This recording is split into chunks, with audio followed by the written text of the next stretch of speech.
Assalamualaikum warahmatullahi wabarakatuh. Pada video kali ini, kami dari kelompok 7 akan membahas mengenai etika dan hukum dalam pemberantasan penyakit menular. Sebelumnya, izinkan saya untuk memperkenalkan anggota kelompok kami. Yang pertama ada Emilia Artanti dengan NIM 2007026052.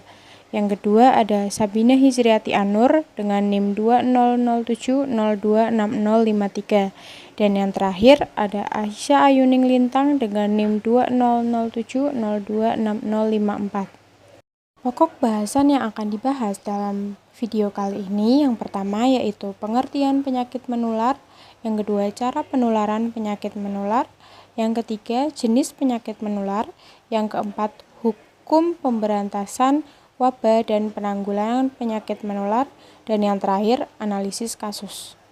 Pengertian penyakit menular. Apa sih penyakit menular itu? Jadi, menurut Gold Medical Dictionary, penyakit sendiri adalah kegagalan mekanisme adaptasi suatu makhluk hidup untuk bereaksi secara tepat terhadap rangsangan atau tekanan, sehingga terjadi gangguan pada fungsi struktur, bagian, rongga, atau sistem dari tubuh.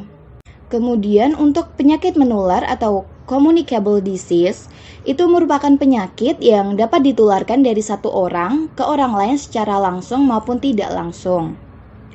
Menurut epidemiologinya, suatu penyakit dapat muncul akibat interaksi antara agen, inang, dan lingkungan. Interaksi yang terjadi antara agen penyebab penyakit dengan inang dalam suatu lingkungan akan mendukung timbulnya suatu penyakit. Kemudian, cara penularan penyakit menular. Gimana sih cara penularan penyakit menular itu? Jadi, berdasarkan cara penularannya, penyakit menular dapat dibedakan menjadi dua kelompok, yaitu penularan secara langsung dan penularan secara tidak langsung. Penyakit menular secara langsung disebabkan karena masuknya bibit atau penyebab penyakit ke dalam tubuh penderita secara langsung tanpa melalui perantara seperti serangga atau binatang.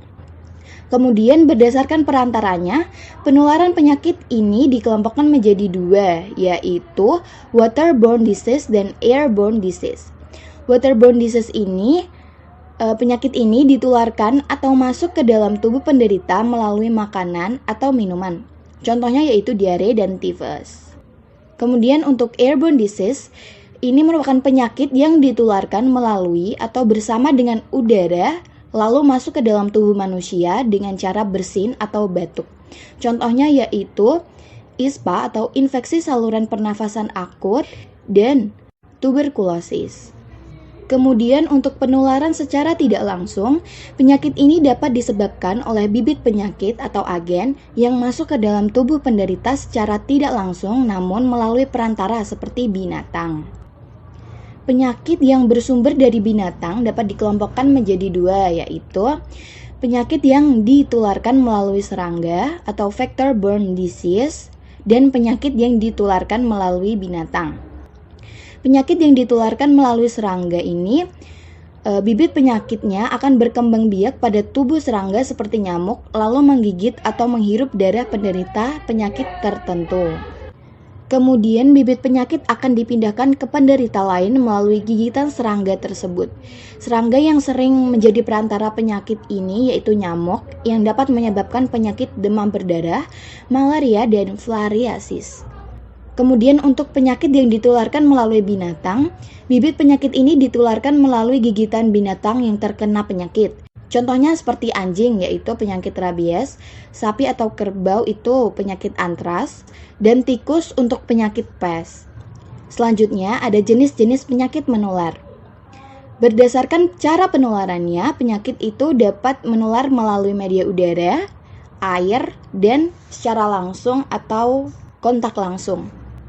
Jenis penyakit yang dapat menular melalui media udara antara lain yaitu TBC, kemudian difteria, influenza, rubella, batuk rejan, scarlet fever, campak, cacar, dan gondok.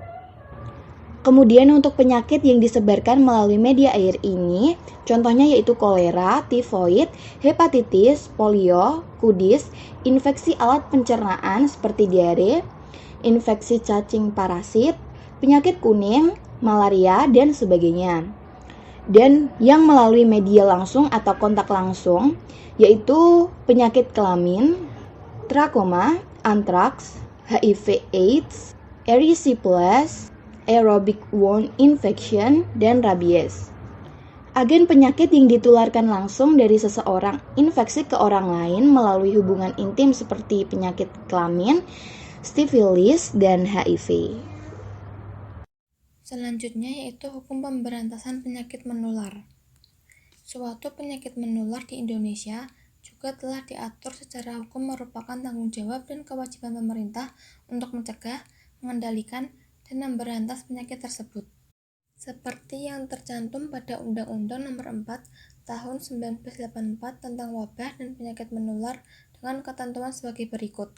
Yang pertama, yang dimaksud dengan wabah dan penyakit menular adalah berjangkitnya suatu penyakit dalam masyarakat yang jumlah penderitanya meningkat secara nyata melebihi dari biasanya. Yang kedua, pihak-pihak yang mempunyai kewajiban dan tanggung jawab terjadinya wabah paling depan adalah ketua RT atau RW dan lurah yang wilayahnya terkena melaporkan kejadian ini kepada unit kesehatan terdekat dalam waktu secepatnya. Yang ketiga, penyakit-penyakit yang berpotensi menimbulkan wabah adalah kolera, pes, demam kuning, demam berdarah, tifus, campak, polio, pertusis, malaria, rabies, dan antraks. Menurut seorang ahli kesehatan masyarakat, Level N. Clark pada tahun 1954 telah memperingatkan bahwa penyakit menular tidak seharusnya membunuh manusia jika para petugas kesehatan masyarakat melakukan upaya pencegahan sejak dini dengan memperhatikan 5 pencegahan penyakit atau disebut dengan 5 level of prevention. Yang pertama yaitu health promotion. Promosi kesehatan adalah upaya untuk meningkatkan derajat kesehatan individu dan masyarakat agar tercegah dari penyakit. Sasaran dari promosi kesehatan adalah individu atau kelompok masyarakat sehat agar mampu meningkatkan derajat kesehatannya sehingga tidak mudah terserang penyakit. Upaya promosi kesehatan dapat dilakukan melalui 2 cara, yaitu pendidikan atau penyuluhan kesehatan dan perbaikan gizi individu, kelompok, dan masyarakat. Pencegahan penyakit yang kedua yaitu dengan specific protection. Specific protection merupakan salah satu cara untuk memberikan perlindungan kepada anak agar terbebas dari masalah penyakit menular dengan memberinya imunisasi. Yang ketiga yaitu early diagnosis and prompt treatment. Diagnosis sejak dini dan segera dilakukan pengobatan merupakan upaya untuk mencegah tingkat keparahan suatu penyakit dan mengurangi angka suatu kematian. Yang keempat yaitu disability limitation. Beberapa penyakit menular sering menimbulkan kecacatan atau ketidakmampuan bagi penderita. Oleh sebab itu, upaya kesehatan pada tingkat ini adalah untuk mencegah atau mengurangi kecacatan bagi pasien yang sudah sembuh dari penyakitnya. Yang kelima yaitu rehabilitation. Adalah upaya untuk memaksimalkan pemulihan penderita yang mengalami kecacatan akibat suatu penyakit. Selanjutnya yaitu analisis kasus yang terjadi di masyarakat.